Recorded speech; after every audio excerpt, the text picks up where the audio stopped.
শিক্ষায় শিক্ষিত হয়ে আমাদের সন্তানরা আমাদের জীবনমানকে উন্নয়নের জন্য অবদান রাখছে, সেটা যেন আমাদের জন্য প্রয়োজন। এর চাইতে অনেক বেশি প্রয়োজন আমাদের সন্তানরা মনুষ্যত্ব শিখবার। কিন্তু সে জিনিসটার জন্য খুব বেশি প্রতিষ্ঠান দেশে নেই। দেশে যত শিক্ষিত মানুষ হয়েছে গত 2 দশক 3 দশক 4 দশক 5 দশক আগে, অর্থাৎ যত পেছনে যাব আমরা, সেই সময়ের তুলনায় এখন আমাদের দেশে সাধারণ শিক্ষিত মানুষ, ডাক্তার, ইঞ্জিনিয়ারের সংখ্যা পরিমাণে কম না বেশি? আগের তুলনায় এখন সাধারণ শিক্ষিত মানুষের সংখ্যা কি কম না বেশি? বেশি। কিন্তু সেই সাথে নীতিবান, আদর্শবান, মুত্তাকি, আল্লাহভীরু ভালো মানুষের সংখ্যা বাড়ছে না কমেছে? তাহলে পরিষ্কার হয়ে গেল যে আমরা অনেক শিক্ষিত মানুষ পেয়েছি, কিন্তু ভালো মানুষের সংখ্যা কিন্তু দিন দিন কমে যাচ্ছে। এই যুগে খুব অল্প পুঁজি দিয়ে সামান্য সময়ের ব্যবধানে একজন মানুষ কোটি কোটি টাকার মালিক হয়ে গেছেন। এই জিনিসটা যত আশ্চর্যের, যত কঠিন। আল্লাহ তাআলা কাউকে 2-4টি সন্তান দিয়েছেন। এই সন্তানগুলোকে সমাজে প্রচলিত যে আগুনের আঁচ চতুর্দিক থেকে আমরা দেখতে পাচ্ছি, সেগুলো থেকে বাঁচিয়ে, সেগুলো থেকে রক্ষা করে, হেফাজত করে মানুষের মতো মানুষ হিসাবে, নিজের কাঙ্ক্ষিত সন্তান হিসাবে গড়ে তোলা, এটা তার চাইতে বেশি কঠিন এবং চ্যালেঞ্জিং। আপনার সন্তানকে ভালো মানুষ হিসাবে গড়ে তুলবার টার্গেট করতে হবে। সে স্কুলে পড়ুক কিংবা মাদ্রাসায় পড়ুক, আপনার টার্গেট হতে হবে, লক্ষ্য হতে হবে যে আমার সন্তানকে আমি মানুষের মতো মানুষ হিসাবে গড়ে তুলব। সে সৎ মানুষ হবে, আর কিছু হোক বা না হোক।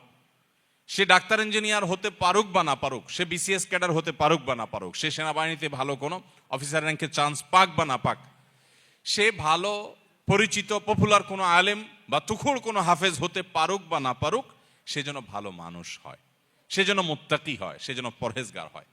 আমি আমার সন্তানদেরকে সবসময় বলি, তোমাদের পরীক্ষার ফলাফল ভালো হোক, সেটা আমি চাই, কিন্তু এর চাইতে অনেক বেশি চাই তোমার নামাজটা দেখে যেন আমার নয়ন জুড়ায়, তোমার আচরণটা দেখে যেন আমার দিলটা প্রশান্ত হয়। এটুকু যদি তুমি আমাকে দিতে পারো, তোমার ফলাফল যদি খারাপও হয়, আমার কোনো টেনশন নাই, কোনো দুঃখ নাই, তার জন্য আমার কোনো আফসোস নাই, তোমাকে আমি কিচ্ছু বলবো না।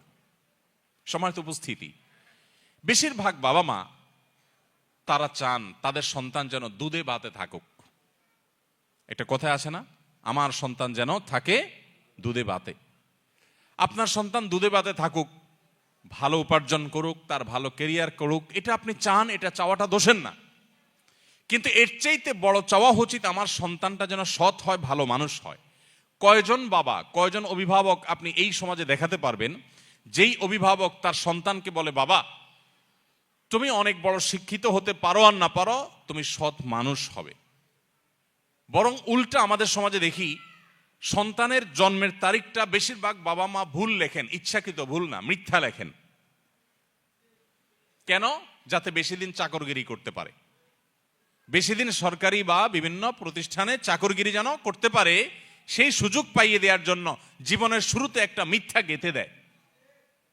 অনেক বাবা মা আছেন যারা বিভিন্ন স্কুলে তাদের সন্তানরা যে পড়াশোনা করে তাদের জন্য নকল কিনে এনে সন্তানদেরকে সার্ভ করে দেন, সাপ্লাই করে দেন।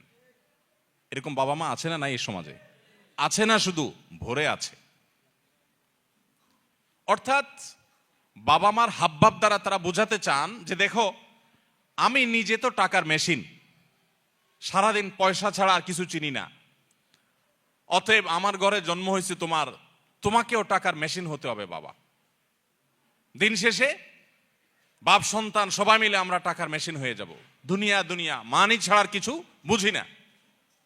সম্মানিত উপস্থিতি, আজ শিক্ষিত সন্তান নিয়ে বাবা মা যতটা সুখে আছেন, এই সমাজে এত শিক্ষিত সন্তান না থাকলেও বাবা মারা অনেক বেশি সুখী ছিলেন, সন্তানরা অনেক বেশি সুখী ছিলেন একটা সময়।